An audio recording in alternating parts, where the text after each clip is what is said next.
on July 13th, 2019, and said, I can't see. Everything's very cloudy, fuzzy. And that was the only symptom she had Oh my. at the time. And so we said, well, we need to go to an eye doctor then. So we went, and they said, oh yeah, you have cataracts. Well, I said, well, she didn't have cataracts, that doesn't happen overnight, yeah, right? So yeah. that's not the issue here. But okay, she's got cataracts. So she had 2 cataract surgeries and went back to have the film taken off too. And so her eyesight was restored, right? And we thought, okay. But then she just said, I'm just so tired. And she couldn't get out of bed. And so then, and she hadn't gotten a doctor when we moved to Colorado Springs. But so we said, okay, we better find a doctor. And so we went, and he, of course, he couldn't figure out what was, so, she had diabetes. I mean, her, it was, blood sugar was like 400 or something. I mean, it was off the charts. And so, and she had that, she knew all her life she was going to have diabetes. And then, yeah, she got. How'd she know that? Because family history and, Oh. And so she'd watched her diet pretty carefully, but she had kidney stones. And we went to the emergency room in the middle of the night because she was in pain from kidney stones. And they said, you have diabetes, and that's when the blood sugar was 400 or something then, right? And so, she got a specialist to deal with diabetes and so forth and so on. She started taking medications and so forth, and thought she had it pretty well under control. And in fact, she went off the medications, and so she was just doing it through diet. And then we moved to, so then she has this stroke. We get a doctor, and he says, and so he wouldn't do, until we get diabetes under control. The rest of this is all kind of, we have no idea what's going on. We know what to do about the diabetes, so we'll treat that, and then if we get that under control, then we can start trying to figure out what happened with your eyes and the fatigue and so forth. Well, she never really did get the diabetes under control. I mean, at the end, she was taking a couple of Jardiance and Januvia, and so, but other than she just, couldn't go to church. She couldn't, because she just felt totally exhausted.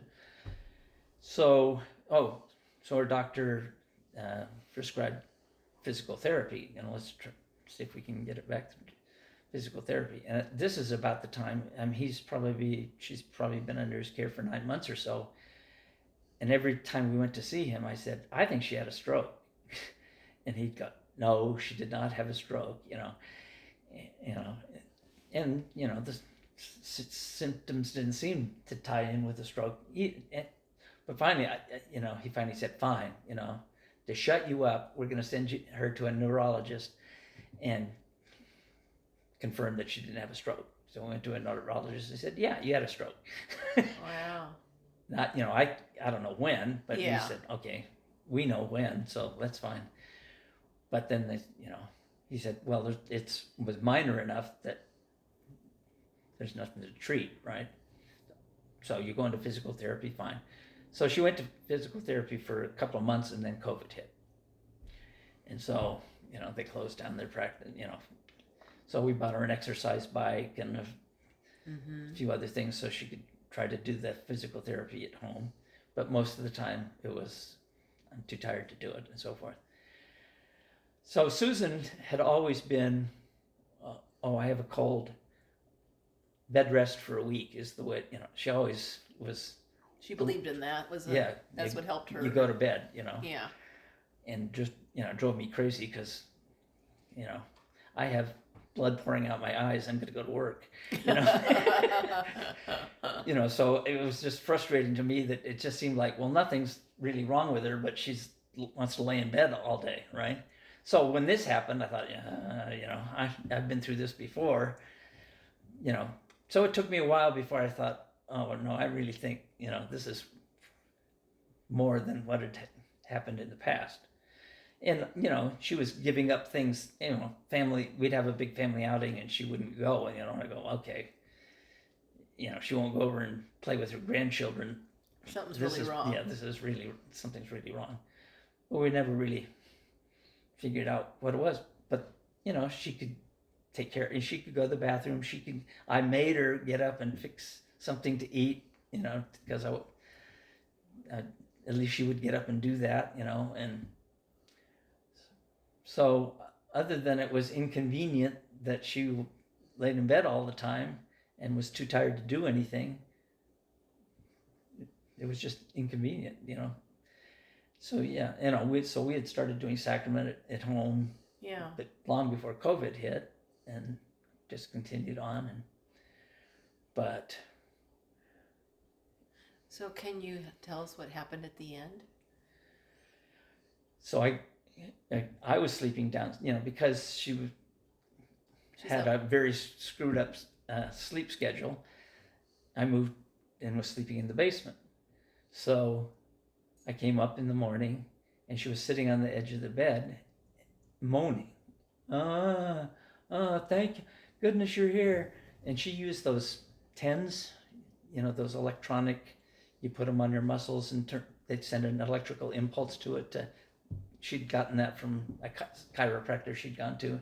And so she had problems with muscles in her back, and she would do that all the time. So I came up and she said, oh yeah, put those things on there. And so I did. But she just kept moaning like that. And I said, okay, after 15 minutes or so, I said, okay, can you get ready and go to the emergency room? Yes, I can do that, but give me 10 minutes, or something, So she'd moan like that the whole time. And I said, okay, can we go now? Well, give me 10 minutes, So this went on for a couple of hours. And so I finally said, look, I'll give you 10 minutes, then I'm calling the ambulance. We're going to go in. And so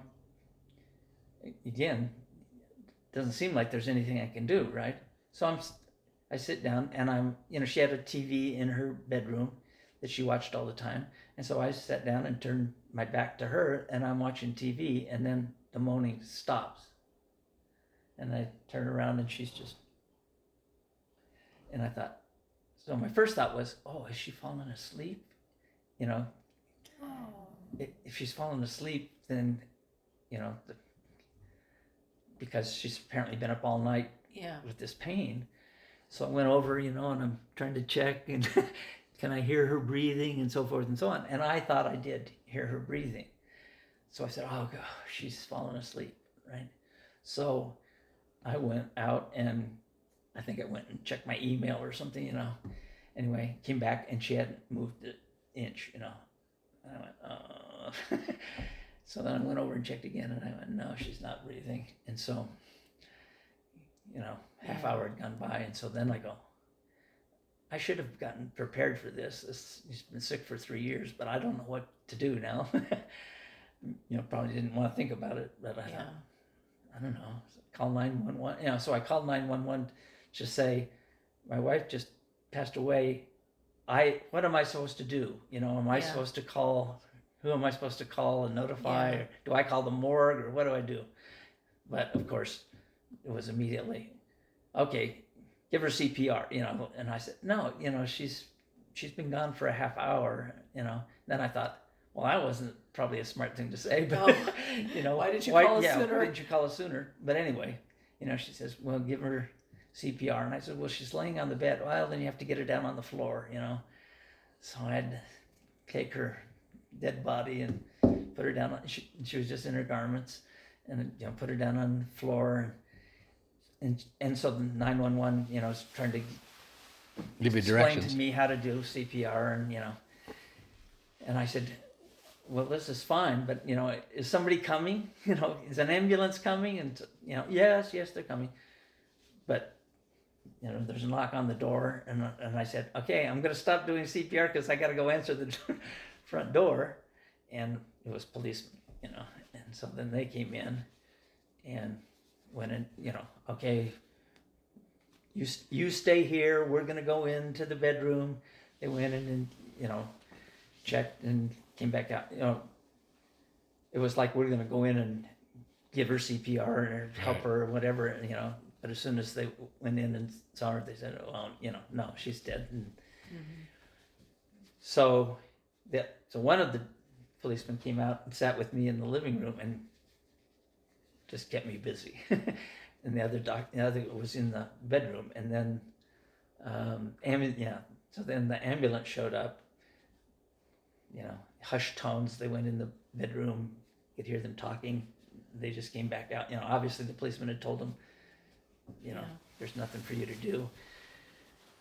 And so then it was, okay, so what happens next? And they said, well, the coroner will be coming. And what was the deal? They're probably, they're going to want to they'll take the body. Well, the policeman who had stayed in the bedroom said, where does she keep her medications? And so he went in and took all her medications, put it in a plastic bag and so forth. When the coroner showed up, he gave the coroner the plastic bag. It sounds like standard operating procedure when there's a death in the home, right? Right. Yeah. And so then they said, well, yeah, the coroner's going to take the body and do an autopsy and so forth and so on. But when the coroner got there, they huddled in hushed tones and came back and said, no, the coroner's not going to take the body. Everything's fine. So I said, okay, well, now what do I do? And they said, well, now you got to call a mortuary and have them come and pick up the body. Of course, I had thought about, well, okay, yeah. Who's the mortuary? So I called Ryan and said, do you know anybody, Yeah.